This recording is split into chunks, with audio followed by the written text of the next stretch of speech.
Baik, saya ke Pak Duke dulu, Pak Duke. Silakan Pak Ari Duke. Terima kasih. Jadi mungkin statement terakhir saya, pihak pemerintah harus lebih dilibatkan juga dalam hal ini secara aktif ya. Karena pemerintah itu mempunyai instrumen penegakan hukumnya sendiri ya, terhadap hal-hal yang terkait pelanggaran administratif ya. Dalam hal ini perizinan. Kalau memang tidak ada perizinan atau izinnya tidak sesuai atau ada tumpang tindih perizinan, tentu itu bisa dievaluasi atau dibatalkan atau ada instrumen pemerintah untuk melakukan upaya paksa atau istilahnya berseteruang gitu ya, untuk menutup atau menyegel, atau juga upaya paksa untuk melakukan uang paksa atau uang denda atau yang dikenal dengan istilah administrasi negara itu duangsom. Nah, terkait izin-izin yang sudah diterbitkan, tentunya tidak bisa kita menilai bahwa itu sesuatu yang tidak benar gitu ya. Tetapi itu tadi kita kembalikan bahwa itu harus diuji dulu. Karena kita kan bukan tempatnya untuk menilai bahwa izin itu tidak sah atau sah. Nah, yang terakhir mungkin terhadap suatu persoalan hukum, ya, penegakan hukum itu kan tidak melulu masalah pidana, tetapi juga merupakan ranah administrasi negara yang bisa diselesaikan dan memang ranahnya di administrasi negara. Saya pahami Pak Didi dan Pak Deno mungkin bukan dari background hukum sehingga kurang memahami terkait ranah-ranah jalur-jalur penyelesaian penegakan hukum terhadap suatu pelanggaran proses perizinan. Mungkin itu yang terakhir saya sampaikan. Terima kasih. Jangan seperti itu. Udah saya tanggapi sedikit untuk Pak Ari Duke. Saya jujur, aktivis hukum, praktisi hukum itu beda. Itu beda.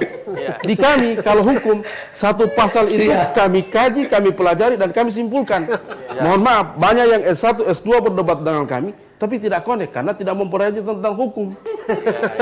Kenapa di Gorontalo banyak yang mengikut kami. Kemarin saya sebagai anggota AMDAL di TPA. Di Islamic Center Pak Didi ditawarkan lagi. Itu karena menurut kami ada yang S1, S2 hukum tidak memahami tentang hukum. Orang semua Pak Saudara. Baik, terima kasih Pak Deno. Nah, saya ke Pak di Reskrimsus. Mungkin ada closing statementnya Pak Dir, sekaligus menanggapi apa yang disampaikan oleh Pak Hamzah Shiddiq terakhir tadi, bahwa di range waktu April sampai dengan Juni itu kan memang tidak ada proses perizinan, dan kalau memang alasannya tadi ini karena pandemi, kemudian menjaga keamanan agar ini tidak ribut. Nah, persoalannya kan di awal April itu sudah sempat di polis lain. Nah, ini juga menurut Pak Hamzah Shiddiq tadi ini sepertinya alasannya tidak nyambung dengan kondisi di awal April itu. Nah, silakan Pak Dir untuk menjelaskan sekaligus menyampaikan hal terakhir, closing statement. Silakan Pak Dir. Baik, terima kasih atas kesempatan yang diberikan. Jadi kami tekankan kembali kaitannya dengan apa yang sudah kami sampaikan di awal tadi, bahwa untuk celah yang kita lakukan penindakan awal, tadi saya sampaikan bahwa tindakan hukum adalah upaya terakhir sesuai dengan Undang-Undang Kepolisian Negara Republik Indonesia. Jadi tugas kepolisian yang pertama adalah memelihara keamanan dan ketertiban masyarakat, itu yang utama. Di mana pada saat itu juga kami sampaikan masalah adanya wabah COVID yang sangat memang memprihatinkan. Di mana upaya-upaya yang kami lakukan juga untuk mengundang dari pihak-pihak terkait pada saat itu juga belum bisa. Selama 2 bulan terakhir itu dilakukan pemeriksaan atau diundang untuk melakukan klarifikasi karena situasi juga masih COVID, belum bisa memenuhi karena kita terisolasi, apalagi dilaksanakan PSBB benar-benar untuk pelaksanaan penyelidikan upaya untuk klarifikasi selama 2 bulan pada saat itu tidak dapat dilakukan. Setelah PSBB kan bisa. Kemudian setelah kita memberikan kesempatan dengan adanya izin yang diajukan oleh pihak perusahaan, ternyata ada laporan dari masyarakat tentang memiliki izin. Kami lakukan pengecekan dan kami sudah jelaskan.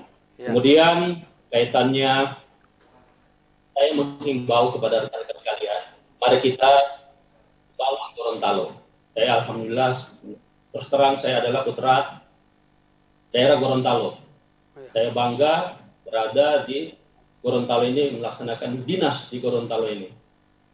Walaupun mungkin dilihat dari latar belakang saya, besarnya di Sulawesi Selatan, tapi orang tua saya asli orang Gorontalo. Mari kita bangun Gorontalo, tidak perlu kita mencari-cari kesalahan, karena Gorontalo ini akan maju apabila kita semua bersatu dalam rangka meningkatkan kehidupan taraf hidup masyarakat di Gorontalo ini. Dan itu adalah salah satu bagian daripada tugas kepolisian. Upayanya apa? Dengan memelihara keamanan dan ketertiban masyarakat. Mungkin ini saja yang perlu kami sampaikan, dan satu lagi tambahan, Ya. di dalam penanganan kasus ini tidak ada tendensi dan kepentingan dari pihak Polda Gorontalo.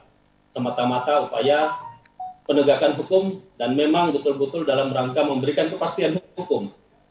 Apa yang sudah kita jalankan atau kita lakukan tindakan hukum termasuk dalam rangka pelaksanaan penyelidikan yang sudah kami lakukan. Upaya sudah maksimal.